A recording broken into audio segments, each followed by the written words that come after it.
ಕಮಲ್ ಹಾಸನ್ಗೆ ಇದೀಗ big shock ಎದುರಾಗದೆ. ಕರ್ನಾಟಕದಲ್ಲಿ ಒಂದು ವಾರ ಥಗ್ ಲೈಫ್ ರಿಲೀಸ್ ಇಲ್ಲ. ಇನ್ನು ಕ್ಷಮೆಯಾಚನೆಯನ್ನ ಮಾಡದೇ ಇರೋ ಕಮಲ್ ಹಾಸನ್ಗೆ ಇದು ದೊಡ್ಡ ಹಿನ್ನಡೆಯಾಗಿದೆ. ಕನ್ನಡಿಗರ ನಿರಂತರ ಹೋರಾಟಕ್ಕೆ ಜಯ ಸಂದಿರುವಂಥದ್ದು. ಅಹಂಕಾರಿ ಕಮಲ್ ಸಿನಿಮಾಗಿಲ್ಲ ಬಿಡುಗಡೆಯ ಭಾಗ್ಯ. ಫಿಲಂ ಚೇಂಬರ್ ಅಂಗಳಕ್ಕೆ ಥಗ್ ಲೈಫ್ ವಿವಾದ ತಲುಪಿದ್ದು ಈಗಾಗಲೇ ಸಾಕಷ್ಟು ಚರ್ಚೆಗಳು ಕೂಡ ನಡೆದವು. ಒಂದು ಕಡೆ ಕನ್ನಡ ಪರ ಹೋರಾಟಗಾರರು, ಕನ್ನಡಿಗರು ನಟ ಕಮಲ್ ಹಾಸನ್ ನೀಡಿರುವಂತಹ ವಿವಾದಾತ್ಮಕ ಹೇಳಿಕೆಯನ್ನ ಖಂಡಿಸಿ ದೊಡ್ಡ ಮಟ್ಟದ ಹೋರಾಟವನ್ನ ಮಾಡಿದ್ರು. ಕ್ಷಮೆ ಕೇಳಲೇಬೇಕು, ಕ್ಷಮೆ ಕೇಳದೆ ಹೋದಲ್ಲಿ ಸಿನಿಮಾ ಬಿಡುಗಡೆಗೆ ನಾವು ಅವಕಾಶವನ್ನ ಕೊಡೋದಿಲ್ಲ ಅನ್ನೋದಾಗಿ. ಆದರೂ ಕೂಡ ನಟ ಕಮಲ್ ಹಾಸನ್ ಕ್ಷಮೆಯಾಚನೆಯನ್ನ ಮಾಡಲಿಲ್ಲ. ಬದಲಾಗಿ ಹೈಕೋರ್ಟ್ ಮೊರೆ ಹೋಗಿದ್ರು. ಥಗ್ ಲೈಫ್ ಸಿನಿಮಾ ಬಿಡುಗಡೆಗೆ ಯಾವುದೇ ರೀತಿಯ ಸಮಸ್ಯೆ ಎದುರಾಗಬಾರದು ಅನ್ನೋದಾಗಿಯೂ ಕೂಡ, ಜೊತೆಗೆ ಭದ್ರತೆಯನ್ನ ಒದಗಿಸಬೇಕು ಅನ್ನುವಂಥ ನಿಟ್ಟಿನಲ್ಲಿ ಮನವಿಯನ್ನ ಮಾಡಿದ್ರು. ಆದರೆ ಕೋರ್ಟ್ ನಟ ಕಮಲ್ ಹಾಸನ್ಗೆ ಸರಿಯಾದ ತರಾಟೆಯನ್ನ ಕೂಡ ತೆಗೆದುಕೊಳ್ತು. ಇನ್ನು ಕರ್ನಾಟಕದಲ್ಲಿ ಒಂದು ವಾರ ಥಗ್ ಲೈಫ್ ರಿಲೀಸ್ ಇಲ್ಲ. ಕ್ಷಮೆಯಾಚಿಸಿದ ಕಮಲ್ ಹಾಸನ್ಗೆ ಇದು ಒಂದು ರೀತಿ ಭಾರಿ ಹಿನ್ನಡೆಯಾಗಿದೆ.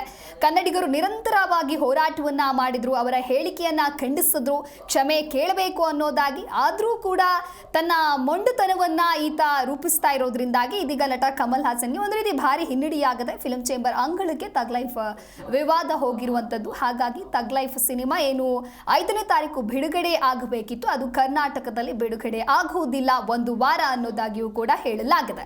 ಇನ್ನು ವಿವಾದ ಇತ್ಯರ್ಥ ಆಗುವವರೆಗೂ ಕೂಡ ಚಿತ್ರದ ಬಿಡುಗಡೆ ಇಲ್ಲ. ಕರ್ನಾಟಕದಲ್ಲಿ ಜೂನ್ 5ಕ್ಕೆ ಥಗ್ ಲೈಫ್ ಸಿನಿಮಾ ರಿಲೀಸ್ ಇಲ್ಲ. ಕೋರ್ಟ್ಗೆ ಚಿತ್ರ ರಿಲೀಸ್ ಮಾಡಲ್ಲ ಅಂತ ಹೇಳಿ ಇದೀಗ ನಿರ್ಮಾಪಕರು ಹೇಳಿರುವಂಥದ್ದು. ವಾಣಿಜ್ಯ ಮಂಡಳಿಯೊಂದಿಗೆ ಈ ಕುರಿತಂತೆ ನಾವು ಚರ್ಚೆಯನ್ನ ಮಾಡ್ತೇವೆ. ಮುಂದಿನ ವಿಚಾರಣೆ ಜೂನ್ 10ಕ್ಕೆ ಕೋರ್ಟ್ ಮುಂದೂಡಿದೆ. ಫಿಲಂ ಚೇಂಬರ್ನೊಂದಿಗೆ ನಿರ್ಮಾಪಕರು ಬಯಸಿದ್ದಾರೆ. ಕರ್ನಾಟಕದಲ್ಲಿ ಒಂದು ವಾರ ಈ ಚಿತ್ರ ಬಿಡುಗಡೆ ಇರೋದಿಲ್ಲ. ಮುಂದಿನ ವಿಚಾರಣೆಯನ್ನು ಜೂನ್ 10ಕ್ಕೆ ಕೂಡ ಮುಂದೂಡಲಾಗಿದೆ. ಸದ್ಯಕ್ಕೆ ಕರ್ನಾಟಕದಲ್ಲಿ ಚಿತ್ರ ಬಿಡುಗಡೆಗೆ ಅವಕಾಶವಿಲ್ಲ. ಇನ್ನು ನಟ ಕಮಲ್ ಹಾಸನ್ ನೀಡಿರುವಂತಹ ವಿವಾದಾತ್ಮಕ ಹೇಳಿಕೆಗೆ ಸಂಬಂಧಪಟ್ಟಂತೆ ಈಗಾಗಲೇ ಕನ್ನಡಿಗರು, ಕನ್ನಡ ಪರ ಹೋರಾಟಗಾರರು ತಮ್ಮ ಆಕ್ರೋಶವನ್ನ ವ್ಯಕ್ತಪಡಿಸಿದ್ರು. ಸ್ಯಾಂಡಲ್ವುಡ್ ಸಿನಿತಾರಿಯರು ಕೂಡ ನಟ ಕಮಲ್ ಹಾಸನ್ ನೀಡಿರುವಂತಹ ಹೇಳಿಕೆ ಸರಿಯಲ್ಲ ಅನ್ನೋದಾಗಿಯೂ ಕೂಡ ಖಂಡಿಸಿದ್ರು. ಹಾಗಾಗಿ ನಟ ಕ್ಷಮೆಯನ್ನ ಕೇಳಬೇಕು ಅನ್ನುವಂತಹ ನಿಟ್ಟಿನಲ್ಲಿ, ಆದರೆ ನಟ ಕಮಲ್ ಹಾಸನ್ ಕ್ಷಮೆಯನ್ನ ಕೇಳೋದಕ್ಕೆ ಮುಂದಾಗಲಿಲ್ಲ. ಬದಲಿಗೆ ಕೋರ್ಟ್ ಮೊರೆ ಹೋಗಿದ್ರು. ಹಾಗೆ ಫಿಲಂ ಚೇಂಬರ್ ಕೂಡ ಪತ್ರವನ್ನ ಬರೆದಿತ್ತು ನಟ ಕಮಲ್ ಹಾಸನ್ಗೆ ಕ್ಷಮೆಯನ್ನ ಕೇಳಬೇಕು ಅಂತ ಹೇಳಿ. ಆದರೆ ಫಿಲಂ ಚೇಂಬರ್ಗೆ ಸ್ಪಷ್ಟನೆಯನ್ನು ಕೊಡುವಂಥ ಕೆಲಸವನ್ನ ನಟ ಕಮಲ್ ಹಾಸನ್ ಮಾಡಿದ್ದಾರೆ. ಇನ್ನು ಕ್ಷಮೆಯಾಚನೆಯನ್ನ ಮಾಡೋದಕ್ಕೆ ಕಮಲ್ ಹಾಸನ್ ನಿರಾಕರಿಸಿದ್ದಾರೆ. ಈಗಲೂ ವಿವೇಚನೆಯನ್ನ ಬಳಸಿ ಅಂತ ಹೇಳಿ ಹೈಕೋರ್ಟ್ ಕಿವಿ ಮಾತು ನೀಡಿದೆ. ಕಮಲ್ ಹಾಸನ್ಗೆ ಆತ್ಮ ಪ್ರತಿಷ್ಠೆ ಅಡ್ಡ ಬರ್ತಾ ಇರ್ಬೋದು, ಆದರೆ ಯಾರೇ ಆಗಿರಲಿ ಜನರ ಭಾವನೆಯನ್ನ ನೋಯಿಸಬಾರದು. ಇನ್ನು ನ್ಯಾಯಮೂರ್ತಿ ಎಂ ನಾಗಪ್ರಸನ್ನ ಅವರಿದ್ದಂತಹ ಪೀಠ ಈ ರೀತಿಯಾಗಿ ಅಭಿಪ್ರಾಯವನ್ನ ತಿಳಿಸಿದೆ. ವಾಣಿಜ್ಯೋದ್ಯಮ ಮಂಡಳಿ ಕ್ಷಮೆ ಕೋರಲು ಹೇಳಿತ್ತು. ಇದಕ್ಕೆ ಕಮಲ್ ಹಾಸನ್ ಸ್ಪಷ್ಟನೆಯನ್ನ ನೀಡಿ ಪತ್ರವನ್ನ ಬರೆದಿದ್ದಾರೆ. ಗಮನಿಸ್ತಾ ಹೋಗೋದಾದ್ರೆ ಸ್ಪಷ್ಟನೆಯನ್ನ ಕೊಟ್ಟಿದ್ದಾರೆ ವಿನಃ ಕ್ಷಮೆಯನ್ನ ಕೇಳಲಿಲ್ಲ. ಸ್ಪಷ್ಟನೆಯನ್ನ ನೀಡೋದ್ರ ಮುಖಾಂತರ ಸಮರ್ಥನೆಯನ್ನ ಮಾಡ್ಕೊಂಡಿದ್ದಾರೆ ಕಮಲ್ ಹಾಸನ್. ಇದರಲ್ಲಿ ಕ್ಷಮೆಯ ವಿಚಾರ ಪ್ರಸ್ತಾಪವಾಗಿಲ್ಲ. ಅಂದ್ರೆ ಏನು ಫಿಲಂ ಚೇಂಬರ್ಗೆ ನಟ ಕಮಲ್ ಹಾಸನ್ ಪತ್ರವನ್ನ ಬರೀತಾರೆ, ಅದರಲ್ಲಿ ಕ್ಷಮೆಯ ವಿಚಾರ ಎಲ್ಲೂ ಕೂಡ ಪ್ರಸ್ತಾಪ ಆಗೋದಿಲ್ಲ. ಈ ಕುರಿತು ಸಮಾಲೋಚನೆಯನ್ನ ನಡೆಸಲು ನಿರ್ಧರಿಸಿರೋದ್ರಿಂದ ವಿಚಾರಣೆಯನ್ನ ಮುಂದೂಡುವಂತೆ ಧ್ಯಾನ್ ಚಿನ್ನಪ್ಪ ಕೋರಿದ್ದಾರೆ. ಈ ಹಿನ್ನೆಲೆಯಲ್ಲಿ ವಿಚಾರಣೆಯನ್ನ ಜೂನ್ 10ಕ್ಕೆ ಮುಂದೂಡಲಾಗಿದೆ.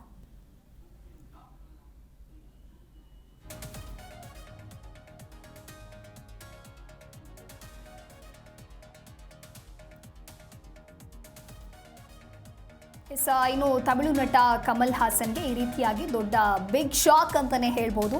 ಕ್ಷಮೆ ಯಾಚಿಸಿದಂತಹ ಕಮಲ್ ಹಾಸನ್ಗೆ ಇದೀಗ ಭಾರಿ ಹಿನ್ನಡೆಯಾಗಿರುವಂಥದ್ದು. ಈ ಕುರಿತಂತೆ ಮತ್ತಷ್ಟು ಮಾಹಿತಿಯನ್ನ ನೀಡಲಿದ್ದಾರೆ ನಮ್ಮ ಪ್ರತಿನಿಧಿ ಭವ್ಯ. ಲೈವ್ ನಲ್ಲಿ ಜಾಯ್ನ್ ಆಗ್ತಾ ಇದ್ದಾರೆ. ಭವ್ಯ, ಇನ್ನು ತಮಿಳು ನಟ ಕಮಲ್ ಹಾಸನ್ಗೆ ಇದು ನಿಜಕ್ಕೂ ಒಂದು ರೀತಿಯ ಬಿಗ್ ಶಾಕ್ ಅಂತಾನೆ ಹೇಳ್ಬೋದು. ಕರ್ನಾಟಕದಲ್ಲಿ ಒಂದು ವಾರ ಥಗ್ ಲೈಫ್ ಸಿನಿಮಾ ರಿಲೀಸ್ಗೆ ಅವಕಾಶ ಇಲ್ಲ. ಈಗಾಗಲೇ ಫಿಲಂ ಚೇಂಬರ್ ಪತ್ರವನ್ನ ಕೂಡ ಬರೆದಿತ್ತು ನಟ ಕಮಲ್ ಹಾಸನ್ಗೆ, ಆದ್ರೆ ಅದಕ್ಕೆ ಸ್ಪಷ್ಟನೆಯನ್ನ ಕೊಡುವಂತ ಕೆಲಸವನ್ನ ಮಾಡಿದ್ರೆ ವಿನಃ ಕ್ಷಮೆಯನ್ನ ಕೇಳಲಿಲ್ಲ. ಈ ಕುರಿತಂತೆ ಡೀಟೇಲ್ಸ್ ಕೊಡ್ತಾ ಹೋಗೋದಾದ್ರೆ ಎಸ್ ದಿವ್ಯದಾಸ್ ಹೈಕೋರ್ಟ್ನ ಏಕಸದಸ್ಯ ಪೀಠದ ನ್ಯಾಯಮೂರ್ತಿ ನಾಗಪ್ರಸನ್ನ ಅವರು 2:30ರವರೆಗೆ ಒಂದು ಸಮಯಾವಕಾಶವನ್ನ ಕೂಡ ಕೊಟ್ಟಿದ್ರು. ಆದ್ರೆ ಎಲ್ಲೋ ಒಂದ್ ಕಡೆ ಕಮಲ ಹಾಸನ್ ಮೊಂಡುತನ ಪ್ರದರ್ಶನ ಮಾಡಿದ್ದಾರೆ ಅಂತಾನೆ ಹೇಳ್ಬೋದು.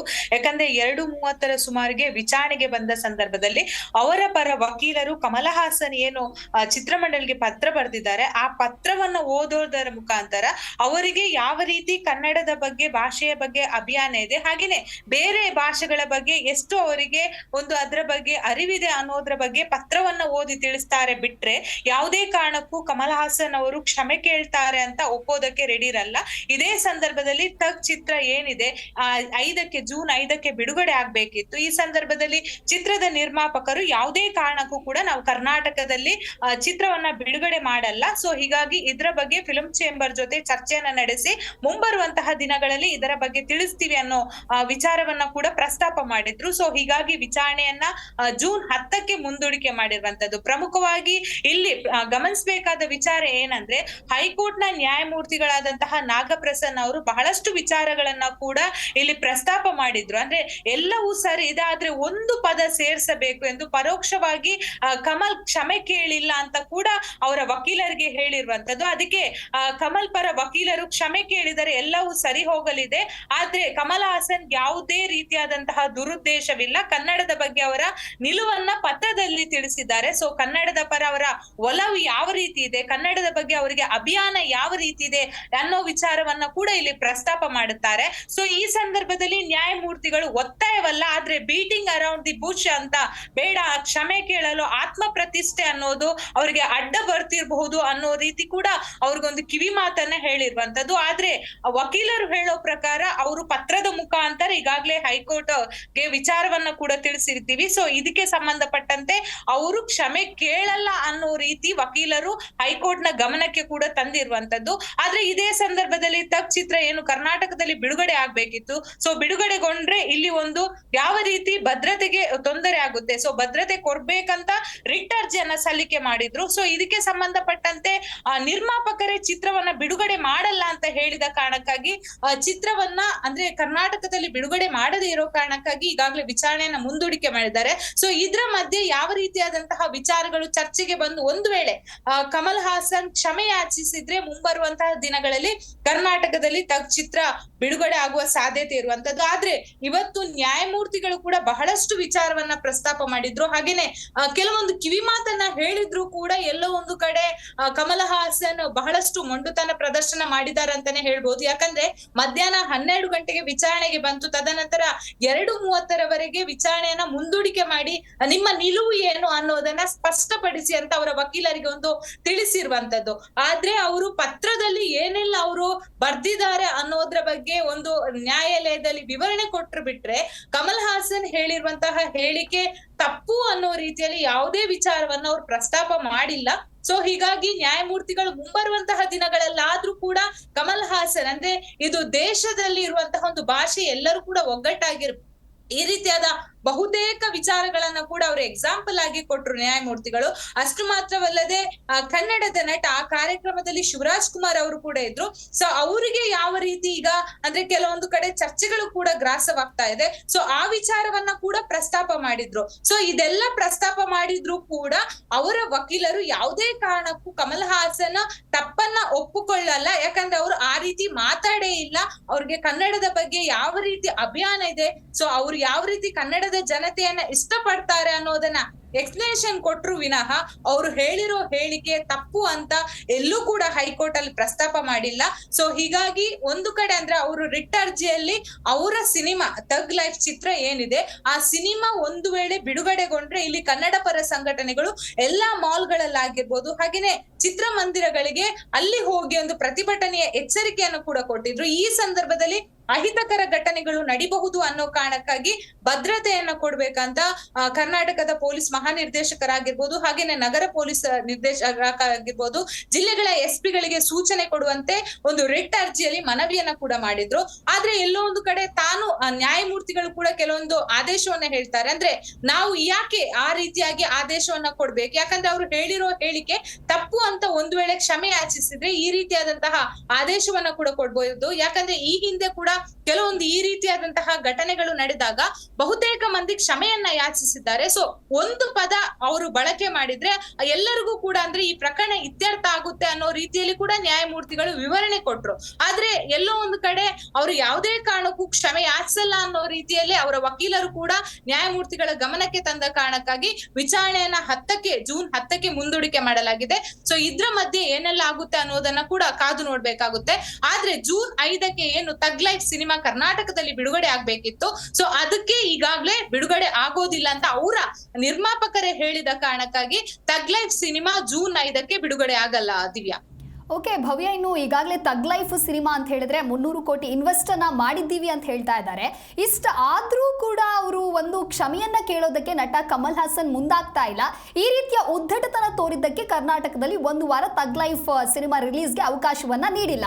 ಇನ್ನಾದ್ರೂ ನಟ ಕಮಲ್ ಹಾಸನ್ ಕ್ಷಮೆ ಕೇಳೋದಕ್ಕೆ ಮುಂದಾಗ್ತಾರಾ ಅನ್ನೋದು ಅನೇಕರ ಪ್ರಶ್ನೆಯಾಗಿದೆ. ಈ ಕುರಿತಂತೆ ತಿಳಿಸೋದಾದ್ರೆ ಎಸ್, ಯಾಕಂದ್ರೆ ಬೆಳಿಗ್ಗೆ 12 ಗಂಟೆಗೆ ವಿಚಾರಣೆ ಬಂದಾಗ ಅವರ ವಕೀಲರು ಹೇಳ್ತಾರೆ ಇದೊಂದು ಬಹುಕೋಟಿ 300 ಕೋಟಿ ದುಡ್ಡನ್ನ ಇನ್ವೆಸ್ಟ್ ಮಾಡಿ ನಾವು ಈ ಸಿನಿಮಾವನ್ನ ಬಿಡುಗಡೆ ಮಾಡ್ತಾ ಇದ್ದೀವಿ. ಸೊ ಇದಕ್ಕೆ ಯಾವುದೇ ಕಾರಣಕ್ಕೂ ತಡೆಯನ್ನ ಕೊಡಬಾರ್ದು. ಸೊ ಹಾಗೇನೆ ಇದಕ್ಕೆ ಬೇಕಾದಂತಹ ಭದ್ರತೆಯನ್ನ ಒದಗಿಸ್ಬೇಕಂತ ಒಂದು ಮನವಿಯನ್ನ ಮಾಡ್ತಾರೆ.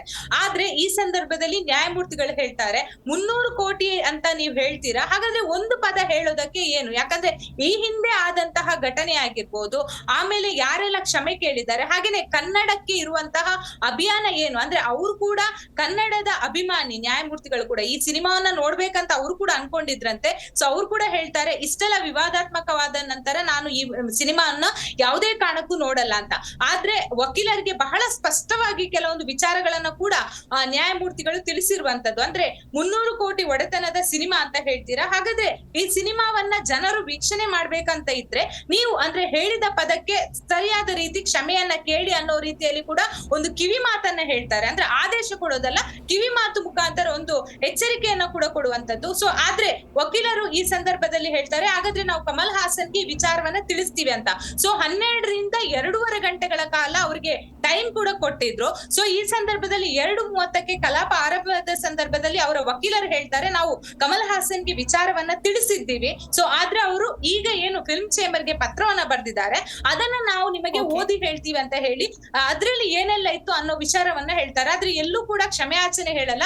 ಆದ್ರೆ ಈಗಾಗ್ಲೇ 300 ಕೋಟಿ ಒಡೆತನದ ನಿರ್ಮಾಪಕರಿಗೆ ಇದು ಎಲ್ಲೋ ಒಂದು ಕಡೆ ಬಹಳಷ್ಟು ಸಂಕಷ್ಟಕ್ಕೀಡಾಗಿದ್ದಾರೆ ಅಂತಾನೆ ಹೇಳ್ಬೋದು. ಸೊ ಹೀಗಾಗಿ ನಿರ್ಮಾಪಕರ ಪರ ವಕೀಲರು ನ್ಯಾಯಾಲಯದಲ್ಲಿ ಕರ್ನಾಟಕದಲ್ಲಿ ನಾವು ಬಿಡುಗಡೆ ಮಾಡಲ್ಲ ಅಂತ ಒಂದು ಸ್ಪಷ್ಟನೆಯನ್ನ ಕೊಟ್ಟಿರುವಂತದ್ದು.